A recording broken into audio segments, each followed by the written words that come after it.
राजस्थान में बीजेपी ने बिना मुख्यमंत्री के चेहरे के चुनाव लड़ा, लेकिन इसके बावजूद राजस्थान में रिवाज नहीं बदला और राज बदल गया।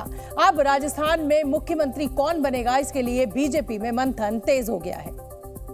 और मुख्यमंत्री की तलाश बीजेपी के लिए आसान नहीं है, क्योंकि राजस्थान में मुख्यमंत्री पद के लिए कई दावेदार हैं। इनमें जो नाम सबसे आगे चल रहे हैं उनमें शामिल हैं पूर्व सीएम वसुंधरा राजे, केंद्रीय मंत्री अर्जुन राम मेघवाल, केंद्रीय मंत्री गजेंद्र सिंह शेखावत, सांसद और महंत बालकनाथ, सांसद दिया कुमारी और बीजेपी प्रदेश अध्यक्ष सीपी जोशी। इन सभी ने विधानसभा चुनाव लड़ा और जीत भी हासिल की। एक नाम बीजेपी सांसद राज्यवर्धन सिंह राठौर का भी है। इन्होंने झोटवाड़ा विधानसभा क्षेत्र से चुनाव जीता है। मैं अभी मेंबर ऑफ पार्लियामेंट हूँ, अभी जैसे आदेश मिलेंगे वैसे आगे। और मुख्यमंत्री कौन बनेगा, इस पर कोई बातचीत? सही समय पर हमारी जो पार्टी है उसका निर्णय आएगा। बताया जा रहा है कि राजस्थान में मुख्यमंत्री के नाम का फाइनल फैसला बीजेपी संसदीय दल की बैठक में हो सकता है और उसके बाद विधायक दल की बैठक में सीएम के नाम पर प्रस्ताव पास होगा। राजस्थान में मुख्यमंत्री पद को लेकर बीजेपी में माथापच्ची जरूर चल रही है, लेकिन पूर्व मुख्यमंत्री वसुंधरा राजे के विकल्प के तौर पर दूसरा चेहरा लाना बीजेपी के लिए किसी बड़ी चुनौती से कम नहीं है, क्योंकि वसुंधरा राजे राजस्थान में बीजेपी नेताओं में सबसे लोकप्रिय हैं। ग्वालियर राजघराने की बेटी और धौलपुर राजघराने की बहू वसुंधरा राजे मराठा राजपूत हैं। उनकी शादी जाट राजघराने में हुई। इसी की बदौलत उन्हें राजस्थान की राजनीति में अपना कद इतना बड़ा करने का मौका मिला। 2024 के लोकसभा चुनाव में वसुंधरा की लोकप्रियता पार्टी के लिए फायदेमंद साबित हो सकती है। और ये जीत 2024 में मोदी जी को फिर से देशवासियों की सेवा का अवसर देने की जीत। 70 साल की वसुंधरा 5 बार सांसद और 5 बार विधायक रह चुकी हैं। 2 बार मुख्यमंत्री पद का तजुर्बा है, इस लिहाज से उनमें प्रशासनिक क्षमता है। उन्होंने बीजेपी में कलह के बावजूद 2003 के चुनाव में 200 में से 120 सीटें लाकर इतिहास रच दिया। इससे पहले कभी भी भारतीय जनता पार्टी राजस्थान की राजनीति में बहुमत नहीं ला सकी थी। इसलिए वसुंधरा को दरकिनार करना बीजेपी के लिए 2024 के लोकसभा चुनाव में नुकसान कर सकता है। यही वजह है कि वसुंधरा को आसानी से नजरअंदाज नहीं किया जा सकता। लेकिन राजस्थान में बीजेपी के कुछ नेता बीजेपी सांसद दिया कुमारी को वसुंधरा राजे के विकल्प के तौर पर आगे बढ़ाना चाहते हैं, क्योंकि दिया कुमारी भी राजस्थान के राजघराने से ताल्लुक रखती हैं। दिया कुमारी जयपुर रियासत के अंतिम शासक मानसिंह द्वितीय की पोती हैं। दिया कुमारी ने जयपुर की विद्याधर सीट से कांग्रेस के दिग्गज नेता सीताराम अग्रवाल को 71,000 से ज्यादा वोटों से हराया। दिया के समर्थक उन्हें सीएम की कुर्सी पर देखना चाहते हैं। हमारे सभी कार्यकर्ताओं की उनके समर्थक दिया कुमारी को श्री राम के वंशज मानते हैं। राजस्थान में राम राज्य के लिए हम राम के परिवार के वंशज से उम्मीद करते हैं कि राम राज्य बना रहे, इसलिए हम दिया कुमारी को फर्स्ट प्रायोरिटी पे मुख्यमंत्री देखना चाहते हैं। दिया कुमारी ने साल 2013 में बीजेपी में शामिल होने के बाद सवाई माधोपुर से चुनाव लड़ा और विधायक बनी। साल 2019 में वो राजसमंद सीट से सांसद बनी। क्या आप अपने आप को मुख्यमंत्री की रेस में मानते हो? क्या आपको लगता है कि एक महिला मुख्यमंत्री के तौर पर? मैं इस सवाल का जवाब नहीं दूंगी, बिकॉज मैं नहीं होती सवाल का जवाब देने वाली कोई भी। 52 साल की दिया कुमारी वसुंधरा के मुकाबले युवा चेहरा हैं, लेकिन उन्हें वसुंधरा राजे की तरह प्रशासनिक अनुभव और पूरे प्रदेश के बारे में जानकारी नहीं है। राजस्थान में एक और चेहरा है जो मुख्यमंत्री पद का प्रबल दावेदार है, और वो चेहरा है केंद्रीय कानून मंत्री अर्जुन राम मेघवाल का। उन्हें मुख्यमंत्री पद की रेस में दूसरे नंबर पर देखा जा रहा है, क्योंकि वो राजस्थान में बीजेपी का दलित चेहरा है। इसके अलावा अर्जुन मेघवाल के साथ प्लस पॉइंट ये है कि वो प्रधानमंत्री नरेंद्र मोदी के करीबी हैं। उनकी छवि साफ सुथरी है। रिटायर्ड आईएएस होने के नाते उनमें प्रशासनिक क्षमता भी है। अगर मेघवाल को सीएम बनाया जाता है तो पार्टी को 2024 के लोकसभा चुनाव में दलित वोट बैंक साधने में कामयाबी मिल सकती है। अगर ऐसा होता है तो वो बीजेपी शासित राज्यों में पहले दलित सीएम होंगे। राजस्थान में मुख्यमंत्री पद की दावेदारी के लिए एक अहम नाम है बीजेपी सांसद और महंत बालकनाथ। बालकनाथ हिंदुत्व के चेहरे के बल पर मुख्यमंत्री पद की दावेदारी कर रहे हैं, और उन्हें राजस्थान का योगी आदित्यनाथ भी कहा जाता है। तिजारा विधानसभा से नामांकन दाखिल करने के लिए खुद यूपी के सीएम योगी आदित्यनाथ आए थे। तब बालकनाथ के सीएम बनने की चर्चा और तेज हो गई थी। दिल्ली में संसद के शीत सत्र की शुरुआत में जब उनसे पूछा गया कि क्या वो सीएम पद की रेस में हैं, तो उन्होंने इनकार नहीं किया।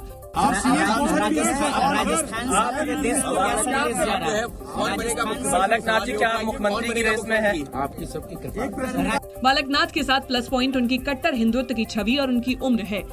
बालकनाथ 39 साल के हैं। 6 साल की उम्र में उन्होंने घर छोड़ दिया था। उन्होंने महंत खेतानाथ के पास रहकर अध्ययन किया। 2016 में महंत नाथ ने उन्हें अपना उत्तराधिकारी बनाया। बालकनाथ नाथ संप्रदाय के 8वें संत हैं। बाबा मस्तनाथ विश्वविद्यालय के चांसलर भी हैं। 2019 में पहली बार अलवर से सांसद बने और इस बार तिजारा विधानसभा सीट से चुनाव जीता।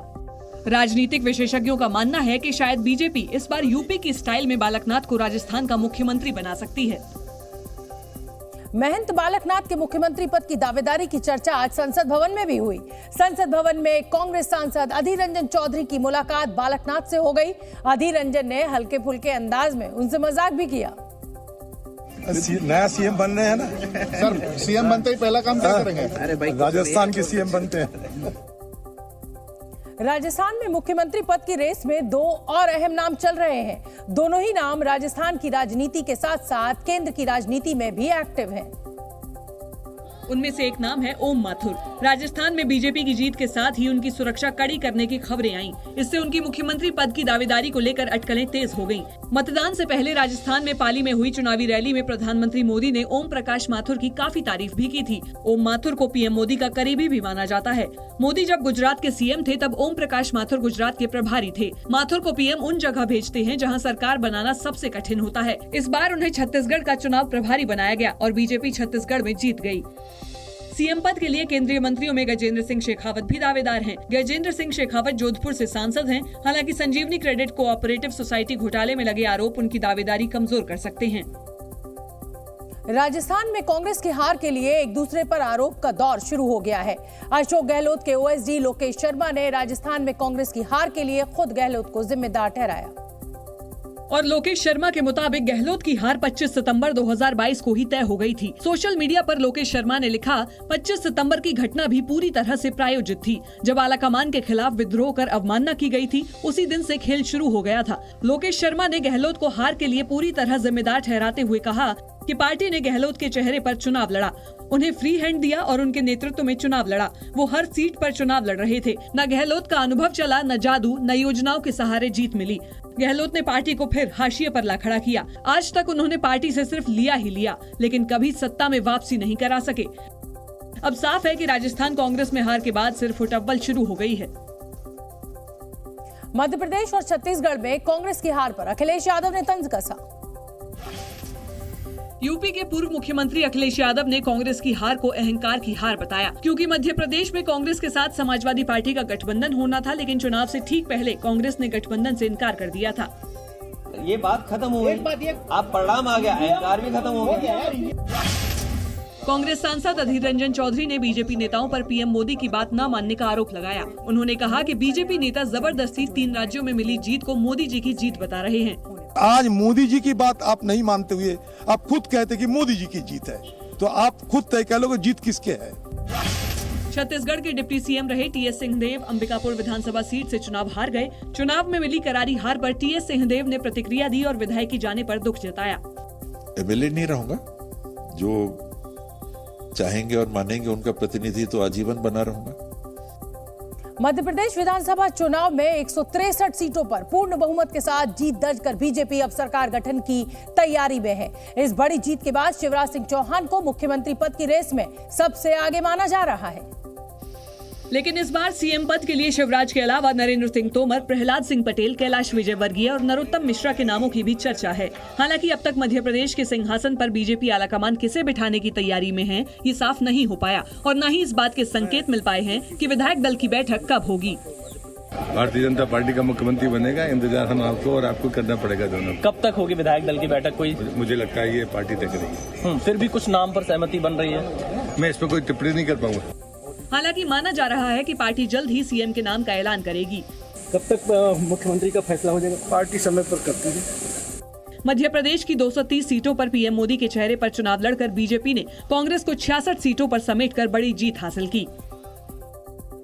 मध्य प्रदेश में करारी हार के बाद कांग्रेस नेता और पूर्व मुख्यमंत्री कमलनाथ ने शिवराज सिंह चौहान से मुलाकात की, उन्हें बधाई भी दी और इस दौरान उनके साथ उनके सांसद बेटे नकुलनाथ भी मौजूद थे, जिन्होंने फूलों का गुलदस्ता देकर शिवराज सिंह चौहान का अभिवादन किया और उन्हें जीत की बधाई दी। इस दौरान शिवराज सिंह ने भी उनका स्वागत करते हुए गुलदस्ता भेंट किया और बड़े आदर के साथ वो दोनों को अपने साथ अंदर ले गए।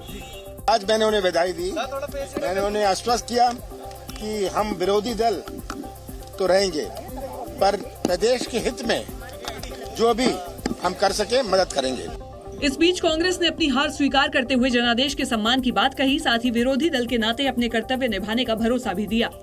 मध्य प्रदेश के मतदाताओं का फैसला स्वीकार करते हैं आज विरोधी दल के नाते और आगे भी जो हमारा कर्तव्य है हम उस कर्तव्य पर डटे रहेंगे।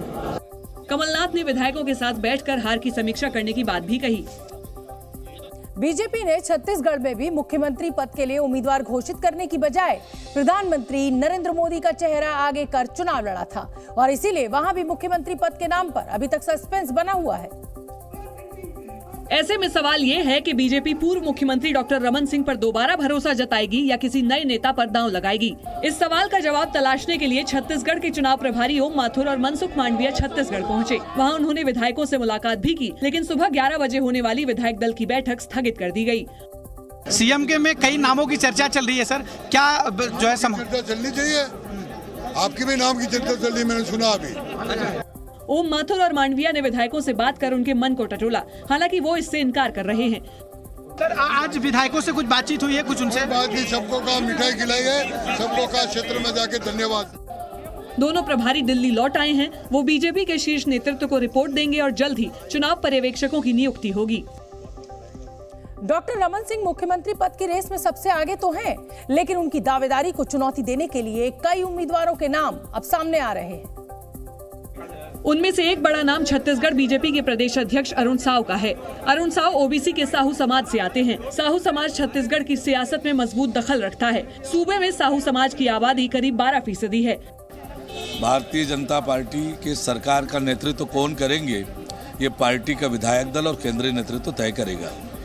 अरुण साव के अलावा कलेक्टर से राजनेता बने ओपी चौधरी का नाम भी सीएम बनने की रेस में शामिल है। राजगढ़ में एक चुनावी सभा में अमित शाह ने लोगों से कहा था कि आप ओपी चौधरी को जिता दीजिए, मैं इनको बड़ा आदमी बना दूंगा। सियासी गलियारों में ऐसे भी कयास लगाए जा रहे हैं कि बीजेपी आलाकमान इस बार किसी महिला को छत्तीसगढ़ का मुख्यमंत्री बना सकता है। और अटकलों के बाजार में सबसे बड़ा नाम रेणुका सिंह का आ रहा है। रेणुका सिंह केंद्रीय मंत्री हैं। उन्होंने भरतपुर सोनहत सीट से विधानसभा चुनाव जीता है। रेणुका सिंह केंद्रीय नेतृत्व की करीबी नेता मानी जाती हैं। वोटिंग से कुछ घंटों पहले पीएम मोदी से उन्होंने मुलाकात की थी। पीएम मोदी और रेणुका सिंह की मुलाकात के बाद से ही कयास लगाए जा रहे हैं कि रेणुका सिंह भी प्रदेश की अगली सीएम हो सकती हैं। नहीं, हमारे यहाँ पार्टी में सीधा सीधा एक प्रक्रिया है जिसको हम लोग अपनाते हैं। मुख्यमंत्री का कोई ऐसा दावेदार नहीं है, ना कोई दावा पेश करता। विधायक दल की बैठक होगी, उसमें निर्णय हो जाएगा। एक चौंकाने वाला नाम राज्यसभा सांसद सरोज पांडे का भी हो सकता है। सरोज पांडे ने विधानसभा चुनाव नहीं लड़ा है, लेकिन फिर भी सीएम की रेस में उनका नाम शामिल है। उन्हें केंद्रीय नेतृत्व का विश्वसनीय माना जाता है। चर्चा है कि बीजेपी किसी आदिवासी महिला को सीएम बनाने का दांव चल सकती है। ऐसे में छत्तीसगढ़ में बड़ा आदिवासी चेहरा लता उसेंडी भी सीएम पद की रेस में है। 4 राज्यों के विधानसभा चुनावों में बीजेपी ने 19 सांसदों को चुनावी अखाड़े में उतारा था, जिसमें से कुछ मंत्री भी हैं। इनमें कई तो जीत गए, लेकिन कुछ को हार का सामना करना पड़ा। बीजेपी ने जिन सांसदों को मैदान में उतारा, उनमें राजस्थान में 7 सांसद चुनावी मैदान में उतरे, तो मध्य प्रदेश में भी पार्टी ने 7 सांसदों को विधानसभा का चुनाव लड़वाया। वहीं छत्तीसगढ़ में 4 सांसदों को बीजेपी ने विधानसभा चुनाव लड़ने के लिए टिकट थमा दिया। राजस्थान में राज्यवर्धन सिंह राठौड़, दिया कुमारी, महंत बालकनाथ और किरोड़ीलाल मीणा तो चुनाव जीत गए, लेकिन भागीरथ चौधरी, देवजी पटेल और नरेंद्र कुमार को हार का सामना करना पड़ा। मध्य प्रदेश में केंद्रीय मंत्री नरेंद्र सिंह तोमर और प्रहलाद पटेल ने भी आसानी से अपनी जीत दर्ज की, जबकि चुनाव लड़ने वाले सांसदों में फग्गन सिंह कुलस्ते और गणेश सिंह को हार का सामना करना पड़ा। छत्तीसगढ़ में दुर्ग से सांसद विजय बघेल को अपने चाचा भूपेश बघेल के खिलाफ पाटन में हार का सामना करना पड़ा। तो वहीं तेलंगाना में बीजेपी ने राज्य अध्यक्ष बंदी संजय कुमार को मैदान में उतारा था, लेकिन उन्हें हार का सामना करना पड़ा। बीजेपी नेता कैलाश विजयवर्गीय ने कांग्रेस पर देश का अपमान करने का आरोप लगाया। बीजेपी नेता कैलाश विजयवर्गीय ने कहा कि कांग्रेस मोदी का अपमान करते करते देश का अपमान करने लगी है। उन्होंने कहा कि कांग्रेस पार्टी परिपक्व नहीं है। कांग्रेस जिस तरीके से उस दिशा में जा रही है, और कभी कभी तो मोदी जी का विरोध करते करते देश का विरोध करने लगती है। राजस्थान में बीजेपी को मिली प्रचंड जीत के बाद जयपुर में वसुंधरा राजे के आवास पर हलचल देखने को मिली। बीजेपी के तमाम विधायक उन्हें बधाई देने पहुंचे। छत्तीसगढ़ की साजा विधानसभा सीट पर बड़ा उलटफेर हुआ। 7 बार के विधायक और भूपेश सरकार में मंत्री रहे रविंद्र चौबे को बीजेपी के ईश्वर साहू ने हरा दिया। ईश्वर साहू का बेटा मॉब लिंचिंग का शिकार हुआ था। दिल्ली में शीतकालीन सत्र से पहले मल्लिकार्जुन खड़गे के कार्यालय में विपक्ष की बैठक हुई। इस बैठक में दोनों सदनों के भीतर सरकार को घेरने की रणनीति पर चर्चा हुई। राज्यसभा से सस्पेंड चल रहे आम आदमी पार्टी के नेता राघव चड्ढा की 115 दिनों बाद संसद में वापसी हो गई है। चड्ढा को सांसदों के विशेषाधिकार हनन के आरोप में 11 अगस्त को राज्यसभा से निलंबित कर दिया गया था। संसद का शीतकालीन सत्र शुरू हुआ तो इस पर एक दिन पहले 4 राज्यों के नतीजों की धमक साफ साफ सुनाई पड़ी, खासकर तब जब प्रधानमंत्री नरेंद्र मोदी लोकसभा की कार्यवाही में हिस्सा लेने पहुंचे। सदन में प्रधानमंत्री मोदी के पहुंचते ही 3 राज्यों में बीजेपी की धमाकेदार जीत से उत्साहित एनडीए के सांसदों ने नारेबाजी से उनका जोरदार स्वागत किया।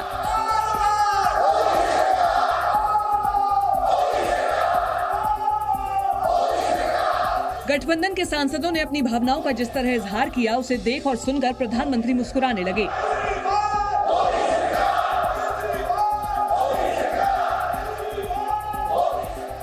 इस दौरान वो पहली पंक्ति में साथ बैठे रक्षा मंत्री राजनाथ सिंह से बातचीत करते दिखे। इससे पहले प्रधानमंत्री जब सदन की कार्यवाही में हिस्सा लेने पहुंचे तो उन्होंने मीडिया से बातचीत की। प्रधानमंत्री मोदी ने एक दिन पहले विधानसभा चुनावों के नतीजों को उत्साह बढ़ाने वाला बताया और मीडिया के जरिए विपक्ष को हार का गुस्सा छोड़ सकारात्मक राजनीति करने की नसीहत दी। इस सत्र में पराजय का गुस्सा निकालने की योजना बनाने के बजाय इस पराजय में से सीख करके पिछले 9 साल से चलाई गई नकारात्मकता की प्रवृत्ति को छोड़ करके इस सत्र में अगर सकारात्मकता के साथ आगे बढ़ेंगे तो देश उनके तरफ देखने का दृष्टिकोण बदलेगा, उनके लिए एक नया द्वार खुल सकता है। प्रधानमंत्री ने विपक्ष से देशहित में लोकतंत्र के मंदिर को नकारात्मक राजनीति का मंच नहीं बनाने की अपील की और लोकतंत्र की भलाई के लिए सक्षम और समर्थ विपक्ष की जरूरत बताई। 5 राज्यों के चुनाव नतीजों से कांग्रेस सहित विपक्ष के तमाम दलों ने बड़ी बड़ी उम्मीदें लगा रखी थी। विपक्ष ने चुनाव नतीजों में कांग्रेस से जिस तूफान की उम्मीद लगा रखी थी, उत्तर भारत में मोदी नाम के तूफान में वही कांग्रेस उड़ गई। ऐसा हुआ तो कांग्रेस के खेमे में हताशा दिखी और लोकसभा की कार्यवाही में हिस्सा लेने पहुंची पार्टी की सबसे बड़ी नेता सोनिया गांधी तक जी न्यूज के सवालों से बचती दिखी। 3 राज्यों के चुनाव में कांग्रेस की हार हुई, क्या कहना चाहेंगे आप? Thank you. सोनिया जी, कोई प्रतिक्रिया?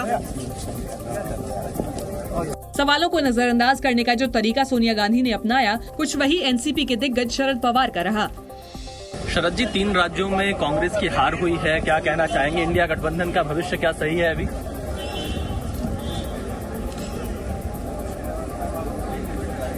विपक्ष के दिग्गजों की चुप्पी से कार्यकर्ताओं के मनोबल पर असर तय है, इसलिए ये चुप्पी ज्यादा देर टिकने वाली नहीं।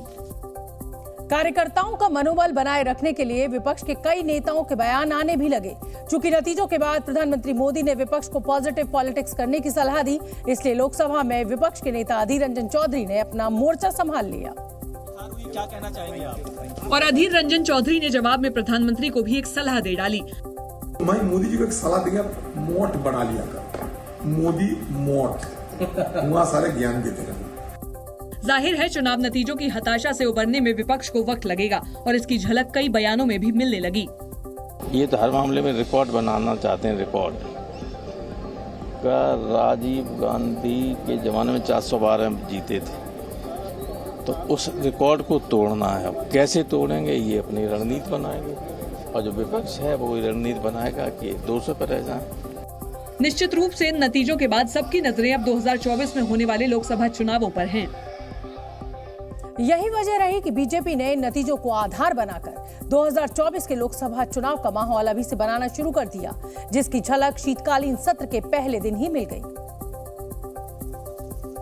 जब बीजेपी और उसके साथी दलों के नेता संसद की बैठक में हिस्सा लेने के लिए पहुंचे। सभी नेता मोदी मैजिक में कामयाबी की हैट्रिक लगाने के दावे करते दिखे। मोदी जी के विकास को एक तरीके से पूरी तरीके से मोहर लगाई। बीजेपी के कद्दावर नेता राजनाथ सिंह ने तो 2024 में बीजेपी की अब तक की सबसे बड़ी जीत की भविष्यवाणी कर डाली। जितनी सीटें पिछले लोकसभा के चुनाव में आई थी, उससे कहीं अधिक सीटों पर भारतीय जनता पार्टी और एनडीए के लोग विजय प्राप्त करेंगे। बीजेपी के सांसद निशिकांत दुबे तो जीत का नया टारगेट तक बताने लगे। 2024 में भारतीय जनता पार्टी कम से कम 400 सीट जीते। जाहिर है विधानसभा चुनावों के नतीजों ने बीजेपी के अरमानों में पंख लगा दिए। राजस्थान, छत्तीसगढ़ और मध्य प्रदेश में कांग्रेस को मिली करारी हार से विपक्ष के इंडिया गठबंधन को जबरदस्त धक्का लगा। हिंदी पट्टी के 3 राज्यों में मिली इस हार के बाद गठबंधन के घटक दलों ने कांग्रेस पर निशाना साधना शुरू कर दिया। और इन नतीजों का असर बंगाल की मुख्यमंत्री ममता बनर्जी के उस फैसले में भी देखा जाने लगा जिसमें उन्होंने इंडी गठबंधन की 6 दिसंबर को होने वाली बैठक में जाने से इनकार कर दिया। हालांकि ममता ने बैठक में शामिल नहीं हो पाने की वजह पहले से तय कार्यक्रम बताए। मेरे को जानकारी नहीं है, इसी के लिए मैंने बाहर में प्रोग्राम रख दिया नॉर्थ बंगाल टूर में। उधर में हमारा 6-7 दिन का प्रोग्राम है, तो मेरे को जानकारी होता तो हम थोड़ा ही प्रोग्राम रखता, हम जरूर जाते, लेकिन हमारे पास कोई जानकारी नहीं है। ममता बनर्जी के भतीजे अभिषेक ने ताज़ा नतीजों के बावजूद विपक्ष को एकजुट बताया, लेकिन कांग्रेस को नसीहत देने में भी देरी नहीं की। अगर एक साथ लड़ाई करना चाहे तो it should reflect in your action, not your words. जाहिर है कांग्रेस ने इंडी गठबंधन को एकजुट करने की फिर से कोशिश शुरू तो की है, लेकिन अभी उसे लंबा फासला तय करना होगा।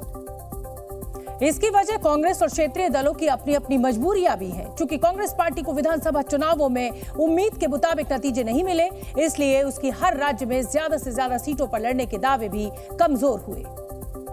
और मध्य प्रदेश में अपनी पार्टी से गठबंधन नहीं होने से खफा अखिलेश यादव को पलटवार का मौका मिल गया। हर हार हमें सबक सिखा के जाती है।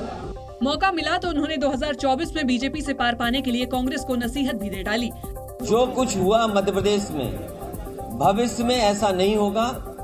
सबको साथ लेकर के और सबका जो भी योगदान हो उसको जोड़ करके ही भारतीय जनता पार्टी का मुकाबला किया जा सकता है। अखिलेश ने साफ साफ कहा कि जो दल जहां मजबूत हैं, दूसरे दलों को उनकी मदद करनी होगी। हालांकि फारूक अब्दुल्ला जैसे नेताओं ने चुनावी नतीजों से इंडिया गठबंधन पर किसी तरह के असर के दावों को खारिज कर दिया। 3 राज्यों में बीजेपी की बम्पर जीत का असर शेयर बाजार पर भी दिखा और निफ्टी और Sensex all time record level पर पहुंच गया। बीजेपी की ट्रिपल जीत के बाद आज सुबह बाजार खुलने के साथ ही सेंसेक्स और निफ्टी में जोरदार तेजी देखी गई। आज का कारोबार खत्म होने पर सेंसेक्स 1384 अंकों की उछाल के साथ 68,865 के स्तर पर बंद हुआ, जो कि सेंसेक्स का अब तक का सबसे ऊंचा स्तर है। इसी तरह निफ्टी भी 419 अंकों की बढ़त के साथ 20,687 पर बंद हुआ। निफ्टी का भी ये अभी तक का सबसे ऊंचा स्तर है। तेजी वाले टॉप 5 शेयर्स में ICICI bank, state bank of India, Larsen, Kotak Mahindra और इंड्स बैंक भी शामिल है। गिरने वाले शेयर्स में विप्रो और टाटा मोटर्स के शेयर्स शामिल हैं। मार्केट एक्सपर्ट्स का कहना है कि बीजेपी की बम्पर जीत से ये आस बंधी हुई है कि 2024 के लोकसभा चुनाव में भी बीजेपी को बड़ी जीत मिलेगी। ऐसे में निवेशकों का भरोसा बाजार में बढ़ा है। हेडलाइंस के बाद आगे बढ़ेंगे। आप देख रहे हैं बात पते की। मध्य प्रदेश, छत्तीसगढ़ और राजस्थान में कांग्रेस की करारी हार के बाद राजनीति तेज हो गई। विपक्ष के कई दलों ने जहां चुनाव नतीजों पर सवाल उठाए, तो वहीं शिवसेना उद्धव गुट ने एक बार फिर ईवीएम पर सवाल खड़े कर दिए। और कांग्रेस नेता विवेक तन्खा ने तो यहाँ तक दावा कर दिया कि इस बार के चुनाव नतीजों पर न सिर्फ विपक्ष को बल्कि पूरी दुनिया को शंका है। लोग बोल रहे हैं, हमने जो ग्राउंड में देखा और जो कल रिजल्ट आया, हमको मैसेज दिख रहा है। हमको बिलीव भी नहीं है कि ये रिजल्ट हो सकता है। शिवसेना उद्धव गुट के नेता संजय राउत ने ईवीएम पर सवाल उठाते हुए बैलेट पेपर से चुनाव कराने की मांग कर डाली। तो हम ये कहते कि अगर ये लोगों के मन में शंका है तो एक बार शंका दूर कर दीजिए। एक चुनाव आप बैलेट पेपर पर लीजिए ना। विपक्ष के कई नेताओं ने केंद्र सरकार को ईवीएम के इस्तेमाल रोकने पर विचार करने की नसीहत दी। वहीं इस बीच बीएसपी सुप्रीमो मायावती ने भी मध्य प्रदेश, छत्तीसगढ़ समेत 5 राज्यों के चुनाव नतीजों पर सवाल खड़े किए। मायावती ने इन चुनावी नतीजों को विचित्र और रहस्यमयी करार दिया और सोशल मीडिया पर एक पोस्ट शेयर करते हुए लिखा कि विधानसभा चुनाव के परिणाम एक पार्टी के पक्ष में एक तरफा होने से लोगों का चिंतित होना स्वाभाविक है। मायावती ने कहा कि चुनाव के माहौल को देखते हुए ऐसा परिणाम लोगों के गले के नीचे उतर पाना बहुत मुश्किल है। विपक्ष के सवालों पर बीजेपी नेता जगदम्बिका पाल ने पलटवार किया। जनता के जनादेश को स्वीकार करने के बजाय ईवीएम पे सवाल उठाना, ये कहीं न कहीं मानसिक रूप से दिवालियापन है। ऐसा पहली बार नहीं है जब विपक्ष ने ईवीएम पर सवाल उठाया हो। इससे पहले के चुनावों में भी जब विपक्ष को हार का सामना करना पड़ा, तब ईवीएम पर सवाल खड़ा किया गया। 3 राज्यों में प्रचंड विजय के बाद भारतीय जनता पार्टी 2024 के लोकसभा चुनाव की तैयारियों में जुट गई है। इसी कड़ी में बीजेपी ने उत्तर प्रदेश की सभी 80 सीटों पर आंतरिक सर्वे भी शुरू कर दिया है। इस आंतरिक सर्वे के जरिए बीजेपी अपने सभी सांसदों की लोकप्रियता की जानकारी जुटाएगी। साथ ही ये भी पता लगाया जाएगा कि 2024 में किस सांसद की जीत की कितनी संभावनाएं हैं। जानकारी के मुताबिक ये आंतरिक सर्वे 3 स्तर पर किया जाएगा। कुछ महीने पहले भी बीजेपी यूपी के सभी सांसदों का एक आंतरिक सर्वे करवा चुकी है। सूत्रों के मुताबिक सर्वे रिपोर्ट के आधार पर ही सांसदों को फिर से टिकट देने या न देने का फैसला लिया जाएगा। सूत्रों का यह भी कहना है कि अपने इलाके में अलोकप्रिय और बेपरवाह सांसदों का टिकट कट सकता है। सर्वे में उन लोकसभा सीटों के बारे में भी खास जानकारी जुटाई जाएगी जहां बीजेपी अभी तक नहीं जीत पाई है। मिजोरम विधानसभा चुनाव में जेडपीएम यानी जोरम पीपल्स मूवमेंट ने शानदार प्रदर्शन करते हुए बहुमत हासिल कर लिया, जबकि सत्ताधारी एमएनएफ यानी मिजो नेशनल फ्रंट को करारी हार का सामना करना पड़ा। जिसके बाद अपनी सरकार को बचा पाने में नाकाम रहे मिजोरम के मुख्यमंत्री जोरामथंगा ने राज्य भवन में राज्यपाल डॉक्टर हरिबाबू कम्भमपति को अपना इस्तीफा सौंप दिया। बड़ी बात यह है कि खुद मुख्यमंत्री जोरामथंगा भी आइजोल पूर्व 1 की सीट से हार गए। उन्हें जेडपीएम के ललनथन संगा ने हराया। मिजोरम की 40 विधानसभा सीटों में जेडपीएम को 27 सीटें मिली, एमएनएफ को 10 सीटें मिली, बीजेपी के खाते में 2 सीटें आईं, जबकि कांग्रेस को 1 सीट मिली। वहीं बीजेपी ने नतीजे को स्वीकार करते हुए जनादेश के सम्मान की बात कही। People began to feel that earlier people are against the BJP, but now people began to accept the BJP. It's a good sign. इस बीच जोरम पीपल्स मूवमेंट के नेता लाल दोहोमा ने जीत पर खुशी जताई और 1-2 दिन में राज्यपाल से मिलने का दावा भी किया। साथ ही इस बात के संकेत भी दिए कि शपथ ग्रहण भी जल्द ही होगा। मिजोरम में बहुमत हासिल करने वाली जेडपीएम के अध्यक्ष लाल दोहोमा की कड़ी मेहनत का ही ये नतीजा है कि जेडपीएम अब सरकार बनाने जा रही है। लाल दोहोमा ने अपने करियर की शुरुआत 1977 में एक आईपीएस अधिकारी के तौर पर की। गोवा में तैनाती के दौरान उन्होंने तस्करों पर बड़ी कार्रवाई की। लाल दोहोमा के काम को देखते हुए 1982 में उन्हें पूर्व प्रधानमंत्री इंदिरा गांधी का सुरक्षा प्रभारी बनाया गया। वो 1982 में एशियाई खेलों की आयोजन समिति के सचिव भी थे। इसके बाद 1984 में लाल दोहोमा ने पुलिस सेवा से इस्तीफा देकर राजनीति में एंट्री की और कांग्रेस में शामिल हो गए। 1984 में ही लाल दोहोमा कांग्रेस के टिकट पर मिजोरम से लोकसभा चुनाव जीतकर संसद पहुंचे, लेकिन 1986 में उन्होंने कांग्रेस की सदस्यता से इस्तीफा दे दिया, जिसके बाद दल बदल विरोधी कानून के तहत अयोग्यता का सामना करने वाले वो पहले सांसद बने। 1986 में उन्होंने मिजो नेशनल यूनियन का गठन किया। 2018 चुनाव में 6 दलों के गठबंधन जोराम पीपल्स मूवमेंट में वो शामिल हो गए। 2018 में उन्होंने निर्दलीय प्रत्याशी के तौर पर चुनाव लड़ा और मौजूदा मुख्यमंत्री ललथन हावला को हराया। इसके बाद उन्हें जेडपीएम का अध्यक्ष चुना गया। तेलंगाना में मुख्यमंत्री के चेहरे को लेकर सस्पेंस अभी भी बरकरार है। हैदराबाद में आज सुबह ही कांग्रेस विधायकों की बैठक हुई, जिसमें कांग्रेस के चुने गए सभी विधायक शामिल हुए। इस बैठक में कर्नाटक के उप मुख्यमंत्री डीके शिव कुमार भी पर्यवेक्षक के तौर पर मौजूद रहे। जानकारी के मुताबिक बैठक के दौरान मुख्यमंत्री के नाम पर चर्चा भी हुई और कांग्रेस को जिताने के लिए प्रदेश की जनता का धन्यवाद दिया गया। साथ ही इस बैठक में पार्टी अध्यक्ष मल्लिकार्जुन खड़गे को कांग्रेस विधायक दल का नेता नियुक्त करने के लिए अधिकृत किया गया। खबरों के मुताबिक तेलंगाना कांग्रेस अध्यक्ष ए रेवंत रेड्डी मुख्यमंत्री की रेस में सबसे आगे हैं और कई नवनिर्वाचित विधायकों ने खुले तौर पर उनका समर्थन भी किया। All the members of the Congress newly elected party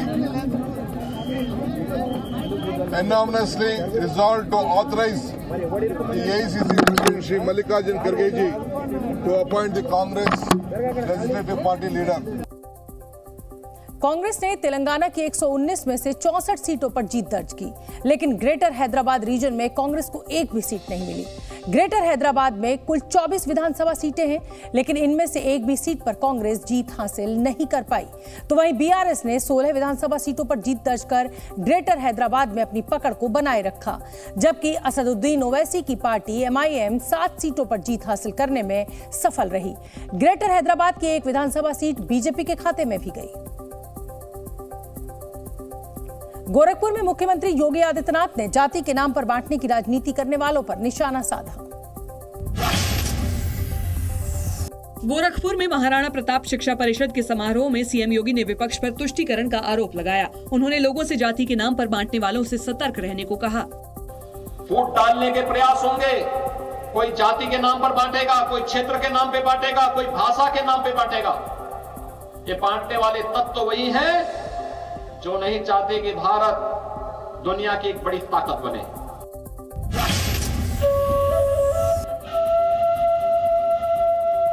Lalu Yadav के बेटे और बिहार के पर्यावरण मंत्री तेज प्रताप यादव सहरसा में बांसुरी बजाते नजर आए। इसके बाद उन्होंने जनसभा को भी संबोधित किया और केंद्र सरकार को घेरा। अब जितना अगल बगल सब है वातावरण शुद्ध हो जाएगा जहाँ बांसुरी बजता है। अब भाजपा वाला सब भागा होगा। उत्तराखंड के नए डीजीपी बने अभिनव कुमार ने गुंडे बदमाशों को चेतावनी दी है। उन्होंने कहा कि जेल में बंद कोई भी कैदी जेल को अपनी शरण स्थली न समझे। ये देखिए, उत्तराखंड के चमोली में बर्फबारी के बाद ठंड बढ़ गई है। बद्रीनाथ और उसके आसपास के इलाकों में जारी बर्फबारी से सड़कों, मकानों और पेड़ों पर बर्फ का कब्जा दिखा। झमाझम बारिश। तमिलनाडु के चेन्नई और उसके आसपास के इलाकों में बाढ़ के हालात पैदा हो गए हैं और गाड़ियां पानी में बहती दिखी। मिचोंग तूफान की वजह से वहां लगातार बारिश हो रही है, जिसने तमिलनाडु में बाढ़ की स्थिति पैदा कर दी। चेन्नई में सड़कों पर गाड़ियां ऐसे बहती दिखी मानो खिलौने हो। तस्वीरें हैरान करने वाली थी। लगातार बारिश से रिहायशी इलाकों में सैलाब उमड़ आया और सड़कें नदी में तब्दील हो गईं। पानी का बहाव कितना तेज था, इसका अंदाजा चेन्नई की इन तस्वीरों से लगाया जा सकता है। कई इलाके ऐसे थे जहां पार्किंग में खड़ी गाड़ियां तेज बहाव के साथ बहने लगी और हल्की फुल्की चीजों की तरह एक के ऊपर एक जमा हो गईं। ये हालात वहां मिचोंग चक्रवात की दस्तक से पहले ही बन गए। तमिलनाडु में बीते एक हफ्ते से लगातार बारिश हो रही है। तमिलनाडु का कोई भी तटीय इलाका ऐसा नहीं था जिसे मिचोंग तूफान ने प्रभावित न किया हो। तूफानी बारिश की वजह से सड़कों पर लबालब पानी भर गया और बाइक से लेकर ट्रक जैसे भारी वाहन भी पानी में फंसे दिखाई दिए। क्योंकि चेन्नई की सड़कों पर जबरदस्त पानी भर गया। तस्वीरों में दिखा कि अंडरपास में पानी भरने से वहां एक ट्रक फंस गया। ऐसे ही कई जगह यात्री बस भी अंडरपास के नीचे फंसी नजर आई। मिचोंग चक्रवाती तूफान ने तमिलनाडु के तटीय इलाकों में रोजमर्रा की जिंदगी को जैसे पानी में डुबो कर रख दिया, जिसकी गवाही चेन्नई के अलग अलग इलाकों से आई तस्वीरें दे रही थी। घने बसे इलाके भी जैसे टापू बन गए। मिचोंग चक्रवाती तूफान के टकराने से पहले वहां मूसलाधार बारिश हुई और चेन्नई जैसे शहर की सड़कें तालाब बन गईं। तटीय इलाकों में मछुआरे तूफानी हवाओं के बीच जूझते दिखे। तमिलनाडु के तिरुवल्लुर में पुलिकट बीच पर नाव बांधना तक भारी पड़ रहा था। नाव बांधने पहुंचे मछुआरों का तेज हवाओं और समंदर की लहरों के बीच डटे रहना मुश्किल हो गया। मिचोंग तूफान ने न सिर्फ सड़कों पर चलना दूभर किया बल्कि उड़ानों पर भी ब्रेक लगा दिया। चेन्नई एयरपोर्ट पर कई विमान पानी के बीच खड़े दिखाई दिए। बताया गया कि लगातार बारिश से रनवे पर पानी भर गया और उड़ानें रद्द करनी पड़ी। बंगाल की खाड़ी से उठे मिचोंग चक्रवात के कहर की एक तस्वीर चेन्नई एयरपोर्ट से भी आई, जहां रनवे से लेकर टारमैक तक पानी भरा दिखाई दिया। एयरपोर्ट पर खड़ी बसें और लगेज ट्रॉली भी पानी में खड़ी थी। टारमैक पर पानी इतना ज्यादा था कि विमानों के पहिए आधे डूबे हुए थे। इस बीच लगातार बारिश हो रही थी, साथ ही तूफानी हवाएं भी चल रही थी। ऐसे में खराब मौसम को देखते हुए चेन्नई आने वाली और चेन्नई से जाने वाली सभी उड़ानें सस्पेंड कर दी गईं। मिचोंग तूफान की वजह से 100 से ज्यादा फ्लाइट्स प्रभावित हुई हैं, जबकि तूफान की वजह से कई फ्लाइट्स डाइवर्ट की गई हैं। बिगड़ते मौसम को देखते हुए कई इलाकों में अलर्ट भी जारी किया गया। बंगाल की खाड़ी से उठा मिचोंग तूफान तमिलनाडु के तट के बाद गंभीर चक्रवाती तूफान में तब्दील हो गया। मौसम विभाग के मुताबिक मिचोंग चक्रवाती तूफान अब आंध्र प्रदेश की तरफ बढ़ रहा है और कल दोपहर 12 बजे उसके आंध्र प्रदेश के तट से टकराने का अनुमान है। आंध्र प्रदेश में मिचोंग तूफान का सबसे ज्यादा असर नेल्लोर, मछलीपट्टनम और आसपास के तटीय इलाकों में देखने को मिलेगा। मिचोंग तूफान अभी 90 से 100 किलोमीटर प्रति घंटे की रफ्तार से आगे बढ़ रहा है। 5 दिसंबर को मिचोंग तूफान की वजह से हवा की रफ्तार 110 किलोमीटर प्रति घंटे तक बढ़ सकती है। ऐसे में तिरुपति, नेल्लोर, वेस्ट गोदावरी समेत आंध्र प्रदेश के 8 जिलों के लिए अलर्ट जारी किया गया है। 7 अक्टूबर तक तूफान का असर बरकरार रहेगा, हालांकि इसकी रफ्तार धीमी पड़ सकती है। मिचोंग चक्रवात के खतरे को देखते हुए एनडीआरएफ की 21 टीमें तैनात कर दी गई हैं। हैदराबाद में भारतीय वायुसेना का ट्रेनर विमान हादसे का शिकार हो गया। बताया गया कि रूटीन ट्रेनिंग उड़ान के दौरान विमान क्रैश हो गया और विमान में सवार दोनों पायलट्स की मौत हो गई। इनमें एक कैडेट और एक इंस्ट्रक्टर शामिल हैं। तेलंगाना के डुंडीगल में वायुसेना अकेडमी के पास एक ट्रेनर विमान क्रैश हो गया। वहां से आई तस्वीरों में ट्रेनर विमान PC-7 MK2 गैर रिहायशी इलाके में गिरा दिखाई दिया, जिससे आग की लपटें उठ रही थी। बताया गया कि विमान में 2 पायलट सवार थे और ट्रेनिंग उड़ान के दौरान ही ये हादसा हुआ। हादसे पर रक्षा मंत्री राजनाथ सिंह ने दुख जताया और जान गंवाने वाले दोनों पायलट के परिवारों को सांत्वना दी। वायुसेना ने जानकारी दी है कि हादसे में आम नागरिकों और संपत्ति को कोई नुकसान नहीं पहुंचा। वहीं क्रैश के कारणों का पता लगाने के लिए वायुसेना ने कोर्ट ऑफ इंक्वायरी के आदेश दिए हैं। केंद्र सरकार की एक जांच में खांसी के सिरप यानी कि कफ सिरप के बारे में हैरान करने वाली जानकारी सामने आई है। केंद्र सरकार की संस्था CDSCO यानी central drugs standard control organisation cough syrups की क्वालिटी परखने के लिए उनके नमूनों की जांच की और केंद्र सरकार ने जानकारी दी है कि देश की 54 कंपनियों के कफ सिरप्स के नमूने जांच में फेल पाए गए। इस क्वालिटी टेस्ट में अलग अलग कंपनियां 2100 से ज्यादा कफ सिरप्स की जांच की गई, जिसमें 54 कंपनियों के 128 कफ सिरप्स के नमूने फेल हो गए। इन नमूनों की जांच गुजरात, मुंबई, चंडीगढ़ और गाजियाबाद की लैब्स में करवाई गई थी। विदेशों में 140 से ज्यादा बच्चों की मौत के लिए भारत में बने कफ सिरप्स को जिम्मेदार ठहराया गया था, जिसके बाद केंद्र सरकार ने भारतीय कंपनियों के सभी कफ सिरप्स की जांच के आदेश भी दिए थे। Zee News।